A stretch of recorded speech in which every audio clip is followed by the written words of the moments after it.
Ito po munang One RFID. Sigurado na ho ba tayo, sir, na babasahin po ito ng mga readers ng toll operators natin? Sir Ted, noong po kasing bago ilungsad yan, noong Tuesday, nagkaroon naman po ng maraming testing ukol dyan at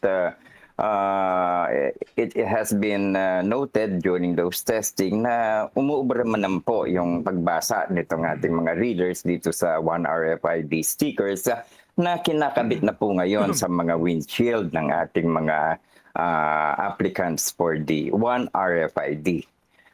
Maybe, siguro ho, we will know the test of the pudding. Ngayon po kasi ang tinatawag na saturation test na mangyayari kung meron pa rin namang nakikitang mga aberya na kailangan ayusin. But generally po, based on this 1 week experience na nakita natin, mukhang may maayos naman po yung pagbasa.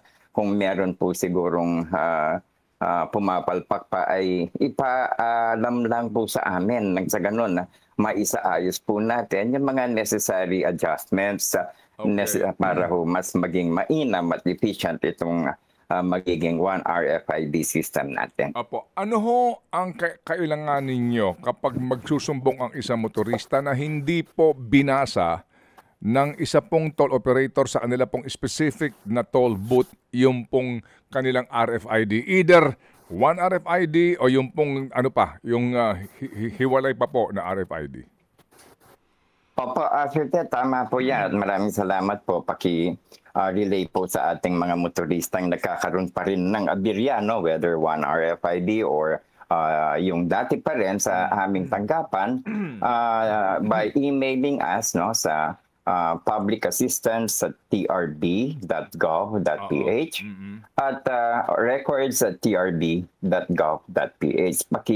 Bigay lang po sa amin yung mga detalye ng inyong mga concerns so that matulungan po natin sila.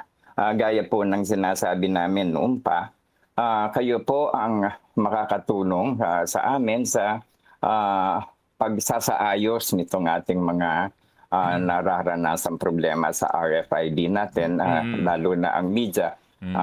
Pakibanggit niyo po sa amin, kayo ang force multiplier namin sa pagmamatsyag at pagmonitor dito sa ating mga expressways. Opo, sige. Sir, maliban po sa email, meron ba hong Viber o ilang pong pamamaraan pa na maaari po naming padalhan po ng sumbong? Sir Ted, I have, wait, I'll get the hotline number na pwedeng initially i-text man lang dito para mas mapabilis po. Can they please text their concern onto this number? 0962 0962 055 055 1521 po. 1521. Apo. Again, yes, apo. 0962 alright, 055 1521. Tama po ba? Opo, Sir Ted. Okay. Yan ho ba may Viber din para ho sa visuals na kung gusto mo may magpadala?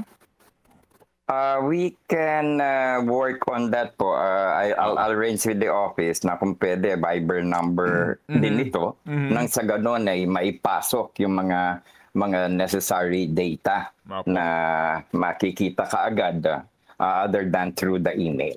Mga kapatid, brothers and sisters, saan ka pa? Dito na tayo sa totoo. Dito na tayo sa True FM. Mga kapatid, mag-subscribe and follow po kayo sa social media accounts ng True Network PH. Yan po kami. Hanapin nyo lang True Network PH, Facebook, Instagram, YouTube, TikTok, and podcast. Mapa Apple or Spotify man yan, mahahanap nyo kami. Lahat ng mga napapanood at napapakinggan nyo po sa programa, nasa social media accounts namin yan. So, paano mga kapatid? See you sa social media!